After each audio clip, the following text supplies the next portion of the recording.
Last week, I played the final Zero Build Solo Victory Cup of the season, and things did not go so well, unlike the last one that I played.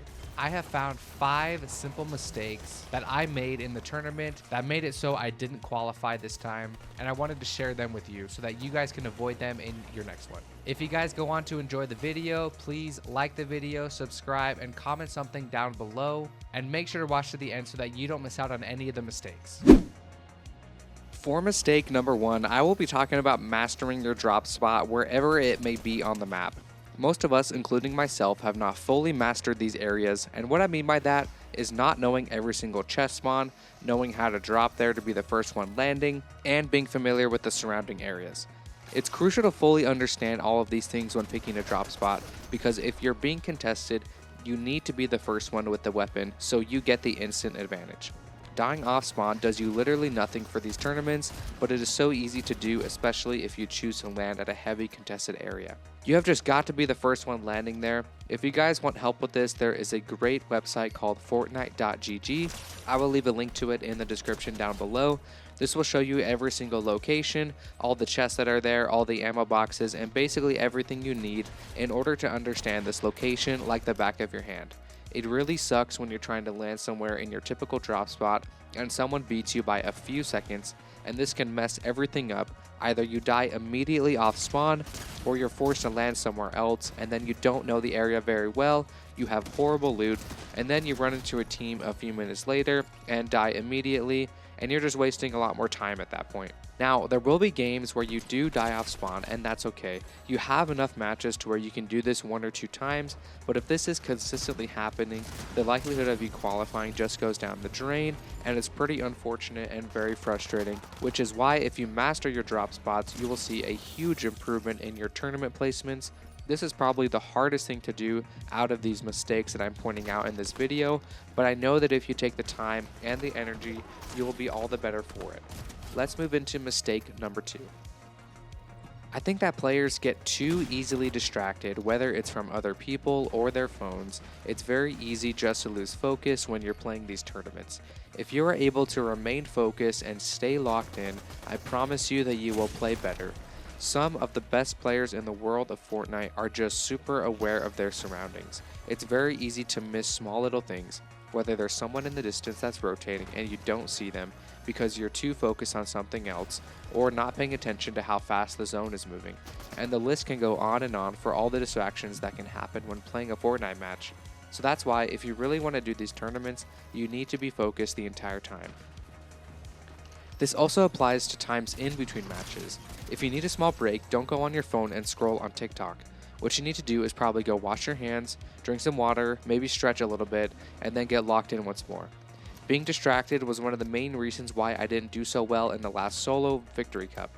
For example, I was on a Discord call with one of my buddies who I normally do it with. He was playing the Builds Cup while I was playing the Zero Build one, and Discord was not working properly to where he could not hear me at all. It was pretty early on in my second game. I was sitting in a building in Mount Olympus trying to fix Discord, and there was literally no one there.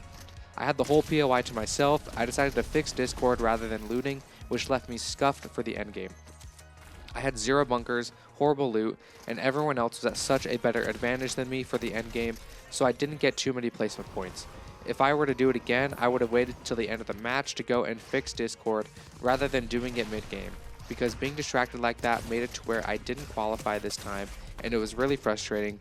So just stay locked in, keep your phone away, and limit as many distractions as possible so that you can be focused the entire time. And I know that your placements will go up, but let's go to mistake number 3. For this next one, if you can avoid this, I promise you will get so many more placement points. You will make it to endgame a lot more in your matches, and this is to avoid cutting through the middle of zone. Most of the tournaments in Fortnite are super heavy placement, which means that you want to make it to endgame as many times as possible, and you could do this by avoiding mid-game fights.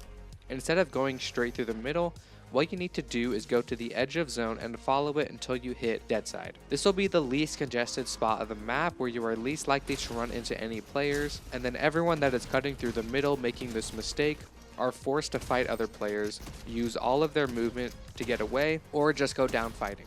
And this definitely needs to happen sooner rather than later, because if you choose to wait, there will be other teams surrounding you that have waited as well. and you might be forced to fight or end up taking storm damage, wasting your ammo and resources instead of saving them for the end game. If you guys are able to feel confident enough, you could go to the forecast tower. This will show you where the future zones will be. This can help you make it to endgame a lot faster, but it's not necessary. All you need to do is stick to the edge of zone, and I promise you that you will avoid as many players as possible, which will get you into endgame and get you more placement points. Before I go into my last 2 mistakes that you can avoid to place higher, if you guys have not already smashed that like button and subscribed, please do so. If this video gets 75 likes, I will be doing another V-Bucks giveaway on my channel. Thank you guys so much for your support, and let's continue. For mistake number 4, this will happen during the end game, so you want to pay attention to the zone and avoid waiting so long to move to dead side. If you're one of the players that wait for the zone to move and you move along with it, this is not the best option, as enemies in front of you will target you as you move, and possibly enemies to your left and right as they are moving as well, scared that you're going to take a shot at them, so they do it first. But if you move as soon as possible, make sure you bunker down. Camping until endgame and top 10 is what you need to do, especially in zero build tournaments. Once you're on the dead side and you place a bunker down, it's not likely that people will push you as they are too busy rotating, but since you've done it first, you won't have to worry about that, and a lot of them are going to get picked off, which leads you to get higher placement points. I'm going to show you guys a clip from my previous video that I made last Friday. This is me and my duo playing the Symbiote Cup, and look at how we move along the edge of zone on the dead side and no one is shooting at us. No one is over here, no one sees where we are, which leads us to a free rotate in this game. We actually got second place. Let's go left, let's go. Yeah, left. Let's go right now. There's a bush up there. Yeah, let's go right now. Let's just stay over here, stay over here. Yeah, keep coming, dude.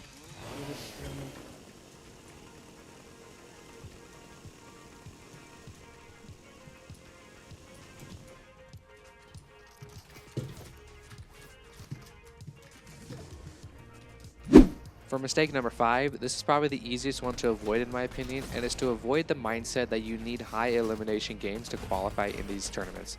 That is just absolutely not true, as like I mentioned earlier in the video, these are very placement heavy tournaments. When you click on the session leaderboard, you will see the top players in these tournaments, and yes, they do have very high elimination games, which secures their spot, but these are also the best players in the world. Majority of the players, including myself, are not confident enough to get these high elimination games. And the great thing is that they are not necessary, as all you need is placement in order to be on the leaderboard. Another thing with getting a lot of placement points is you need to be consistent in order to do this. That's why if you avoid all the mistakes mentioned in this video, the chances of you making it to endgame are going to be a lot more than if you were to do all these things. A great example of this is the YouTuber Till Truth Zero Build. He plays a lot of these tournaments and showcases them on his YouTube channel, which I will leave a link in the description below. I watch a lot of his videos and he qualifies almost every single time for these victory cups simply by camping the whole game. He's a pretty good fighter, but a lot of his videos he has low eliminations and very high placements. But the number one thing is that he is very consistent. Consistency is key for these tournaments, especially for going for placement points, which most of us are, and he's made top 50 on the leaderboard because of this. Unlike the other players who go for high eliminations, he goes for a lot of placement points, and because he avoids the things that I mentioned in this video, he does exactly that. If you guys want to check him out, feel free. Well guys, that is everything I have for you in this video today. These are the 5 simple mistakes that I know if you avoid, you can place a lot higher in these tournaments, and most likely qualify onto the finals, and hopefully get some earnings. I was hoping to do better in the last solo victory cup of the season, but I just made too many mistakes and didn't qualify. I also had about 3 or 4 games in a row where I died pretty early on because people were beating me to my drop spots, and I was taking too many mid-game fights, which I need to avoid on my next one. If you guys like this video, again, please smash that like button. Comment down below if you have ever qualified for a solo victory cup. If you haven't, let me know what's keeping you from doing so. And I made a ton of other tips and tricks videos like this one. If you guys want to check them out, click right here, and I'll catch you guys in the next one.